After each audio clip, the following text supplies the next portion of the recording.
Anthony Sizemore. I'm the police chief with the Cape Coral Police Department. I'm going to talk about an incident that occurred in the late afternoon today.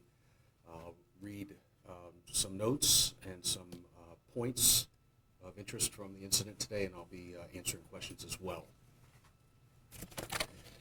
Today at approximately 4:15 p.m., Cape Coral police officers responded to 804 Southwest 47th Terrace in response to calls of a 47-year-old male who had been stabbed in the chest. Preliminary information indicated that a 45-year-old white female was a suspect who had fled the scene back into her apartment, a neighboring apartment at that master address.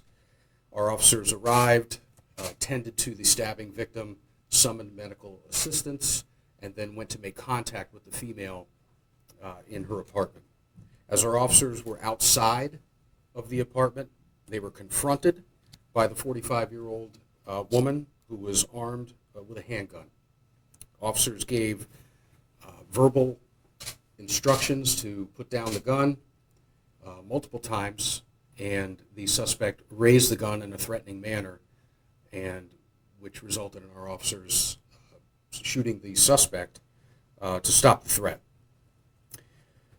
The suspect was taken into custody and life-saving measures were administered by our officers, and she was transported to Gulf Coast Hospital where she remains in surgery at this time. The 47-year-old male, who was the original stabbing victim, is also in surgery at Gulf Coast Hospital.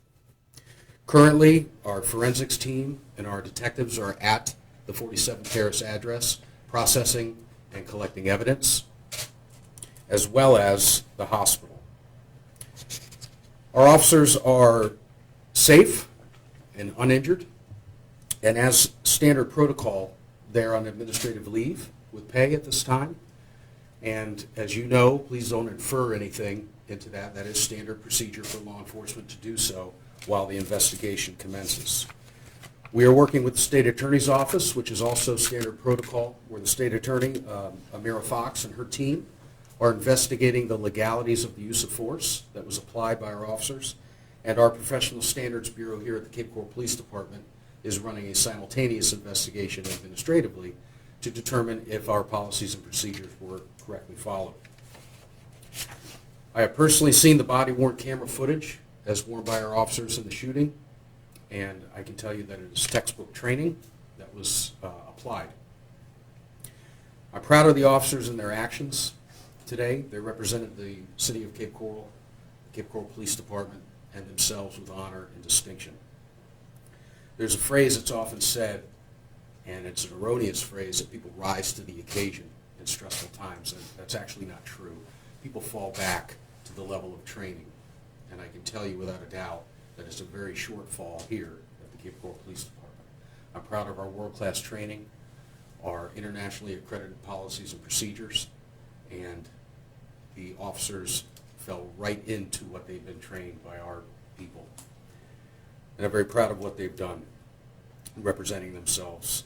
And let's not forget, police work is a very dangerous profession, and Cape Coral is not immune, as evidenced today. And our officers and law enforcement officers across this region, across this state, across this country go out every day and every night and do dangerous work. And I'm just grateful that they are safe, alive, and going home to their families today. I'll be answering some questions from you guys today. Keep in mind that some of the information I'm not able to give out because I wanted to get here as quickly as possible and be as transparent as possible and answer these questions, but some of it is just simply not known, and some of it I have to maintain integrity for the State Attorney's Office to be able to investigate. So I'll answer as much as I can and for as long as we need to. Yes, How many? I'm sorry, I'll be right back to you. Go ahead. Did the woman fire a shot at the officers at all? Do you know? The investigation right now says that she did not, but she came out armed, and contrary to commands to put down the gun, she raised the gun and took an aggressive stance with the firearm, pointing it right at our officers. Do you know what led up to the incident between the victim and that woman? The original disturbance, I'm not exactly sure what led up to that. All I know is that in the aftermath of that disturbance, there was a stabbing, and that's when we were summoned. And how many officers are on leave right now? There's three. Is there a defined time for them to be on leave, or just whenever the investigation is finished? It's really up to the investigation.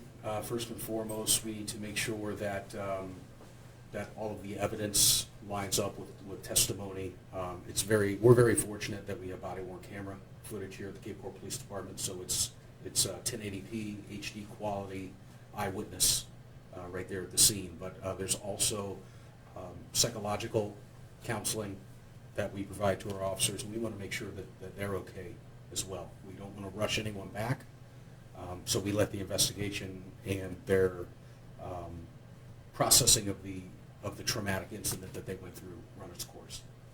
And I'm glad you brought that up, because I was about to ask, I know you said physically they are doing okay, but mentally, how are they doing? Have you spoken to them? What was the conversation like? I have. I spoke with them right before we came here for this press conference. And everybody's different. They're here. They're alive. It's really a lot.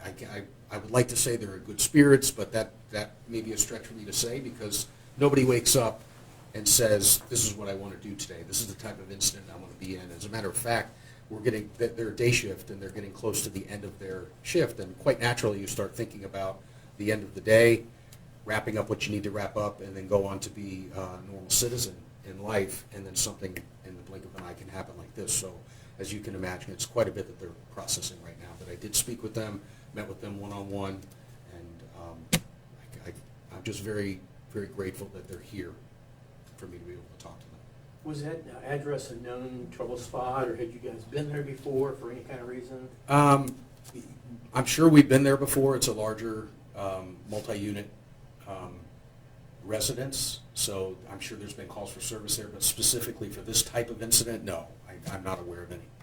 Do you know how many shots were fired toward the woman? I do not. I know that there were multiple, but that's the forensics team has to put all of that together, and that's a very key piece of evidence for the state.